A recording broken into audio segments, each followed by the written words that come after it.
Hola, ¿qué tal? Pues aquí ya concluyendo con el último subtema de el tema uno de la materia, el tema uno que se llama características de la personalidad, perteneciente a la materia. Bueno, ya para concluir, vamos a ver el tema 1.5, que es aprendizaje y desarrollo social. El aprendizaje de la cultura o aprendizaje cultural requiere prácticas pedagógicas por parte de los adultos y capacidades cognitivas por parte de los aprendices. Eso pues es muy, ya lo habíamos referido anteriormente, que el aprendizaje pues depende mucho o el comportamiento, el carácter, depende mucho de la cultura, depende mucho de todo lo que se relaciona con la cultura, las normas, los valores, el control social, depende mucho de esto, del aprendizaje. También de prácticas pedagógicas, de la enseñanza de los padres, de la enseñanza de los mayores, de los tutores, de los eh, maestros.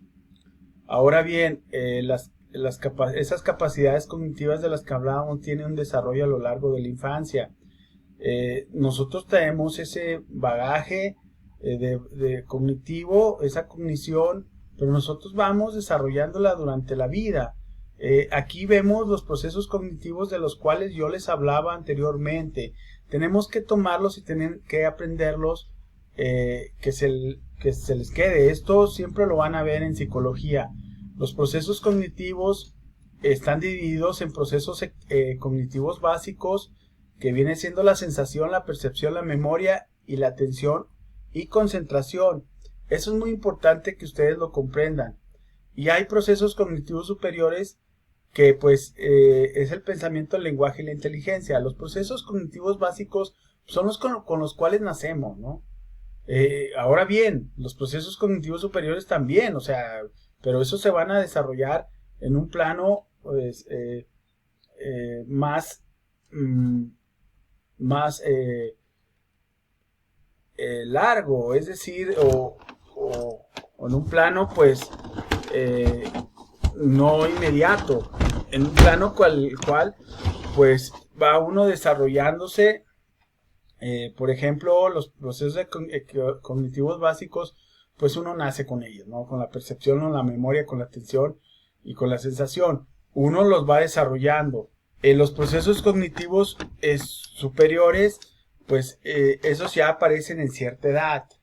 Y como por ejemplo el lenguaje, pues bueno, el lenguaje va a empezar el lenguaje corporal, pero ya el lenguaje verbal va a aparecer alrededor de los 2 años, ¿no? Antes de los 2 años, un poquito después, al año, a los 2 años empiezan a decir sus primeras palabras los niños y ahí empieza el lenguaje, pero se va desarrollando y hasta que llega a sus cúspide. El pensamiento también, la inteligencia se va desarrollando, va apareciendo a cierta edad y se va desarrollando. Ahora bien, esas capacidades cognitivas tienen un desarrollo, como les decía, a lo largo de la infancia, tienden a tener su cúspide a cierta etapa.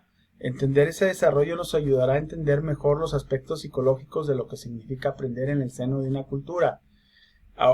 También aquí tiene que ver mucho, eh, como les decía, pues las instituciones, la familia, la educación, todas las instituciones que están en nuestra cultura, en nuestro ambiente.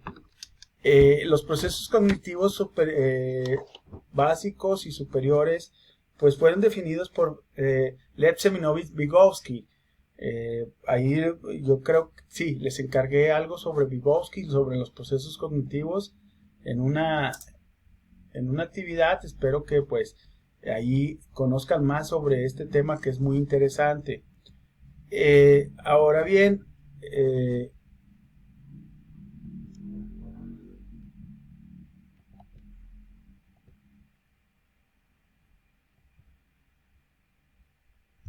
aquí pues la cultura es algo muy que influye mucho en lo que nosotros hacemos. Las prácticas sociales usualmente tienen una gran influencia. en diferentes tipos de comportamientos sociales. Según pues nosotros cómo aprendamos nuestra vida, algunas características, algunas cuestiones culturales, algunos valores, nos vamos a ir comportando de cierta manera, ¿no? Este fenómeno de prácticas culturales se origina cuando el repertorio de dos o más individuos crean una unidad duradera que posee la posibilidad de durar más allá del tiempo de esos individuos. Es decir, aquí que tengan una relación donde compartan, interactúen, compartan ideas, compartan sentimientos, compartan valores, compartan emociones. De ahí se va a crear una unidad, va a empezar a tener esa influencia, esos hábitos, esa forma de ser. Las prácticas que se pasan de generación en generación por décadas, pasando por un proceso evolutivo a nivel cultural, son las que más influencia tienen en nuestra realidad. Ahora bien, hay familias que tienen tradiciones, tienen hábitos de años y años y se lo transmiten.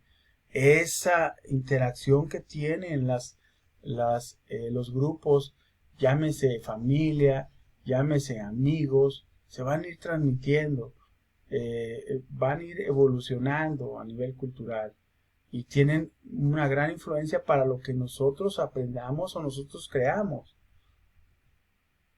Bueno, se puede distinguir tres etapas en el aprendizaje cultural entendidas como tres formas progresivamente más complejas de poder aprender, como a continuación las vamos a explicar con detenimiento. Primeramente existe el aprendizaje por imitación. Para que haya imitación se requiere no solo la reproducción, sino además una comprensión de la intención del modelo. Este aprendizaje por imitación emerge de forma progresiva aproximadamente hacia el final del primer año de vida, de los 9 meses, y se va consolidando y ampliando a partir del segundo año en acciones dirigidas a objetos y en uso de símbolos comunicativos. Por ejemplo, si una persona, un niño, tiende mucho a imitar a sus padres, a sus abuelos, y él hasta la forma de peinarse, todo el niño sus padres son un todo, y la imitación, ese aprendizaje por imitación, pues va a hacer que el niño empiece a desarrollar. Ahora bien, hay aprendizaje adecuado, inadecuado, aprendizaje malo, pues por ejemplo, hay algunos niños que van a aprender maldiciones, el lenguaje correcto, lo refuerzan a veces, lo refuerzan con sus padres, empiezan a eliminarse o a disminuir en la escuela cuando le dicen es que eso está mal, pero pues hay imitación de cada cosa. Un niño empieza a desarrollarse por medio de la imitación. Simplemente al ver que el padre utiliza una cuchara para comer, el niño igual no tiene las habilidades mecánicas para tomar una cuchara, pero el niño intenta tomar una cuchara para comer su sopa. Aquí vemos, por ejemplo, una imagen que el niño agarra un tecito imitando cómo bebe el padre, posiblemente café o no sé, té.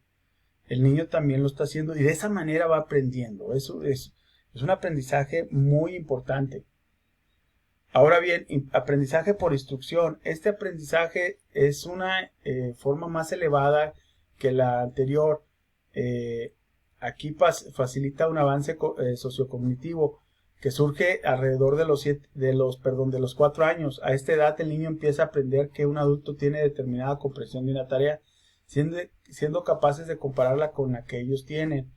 Es decir, el niño ve cómo la persona mayor se instruye en algo y él empieza a imitarla. Él empieza a decir cómo aquí más que nada es una obligación lo que ellos tienen. Se crea una idea de que ellos tienen que tener esa responsabilidad de hacerlo. Aquí el adulto tiene una determinada comprensión por algo y aquí pues el niño la compara cómo puede ser ella, cómo lo puede también realizar, si puede realizarla. A veces no puede realizarla realmente o físicamente, pero en su imaginación dice, pues yo la puedo hacer de esta manera, de esta otra, ¿cómo le hago? Ahora bien, las responsabilidades del padre se empiezan a transmitir a los hijos. También decir, por ejemplo, tienes que hacer esto de esta manera, la tienes que hacer entonces el niño empieza a, por así decirlo, a imaginar cómo se puede hacer esto. Tienes que tender tu cama, tienes que tienes que comer la sopa a tal hora, tienes que comerte toda la comida tal, si no, no haces esto. De esta manera, pues es una instrucción la que se da y él la empieza a habituar, la empieza a hacer continuamente, que ya se le habitúa. Eso es el aprendizaje por instrucción. Él comprende que la tiene que hacer. Por ejemplo, bañarse. Tú tienes que bañarse. Igual el niño no puede bañarse de manera adecuada y ahí el papá le está ayudando. No se puede enjabonar o poner el champú. Pero aquí, a final de cuentas, pues el niño lo va a intentar y lo va a empezar a comprender. Y viene siendo aprendizaje por colaboración. En el aprendizaje por colaboración, ninguno de los participantes en una situación de aprendizaje, en la que hay que realizar una tarea problemática, conoce la solución por anticipado, sino que la solución es nueva, por lo que es frecuente observar discusiones de las perspectivas o de los conocimientos de los participantes. Los preescolares trabajan en grupo pero no colaboran. Este aprendizaje comienza a surgir entre los 7 y los 8 años, es decir, buscar soluciones, colaborar para buscar una respuesta, una solución a una tarea.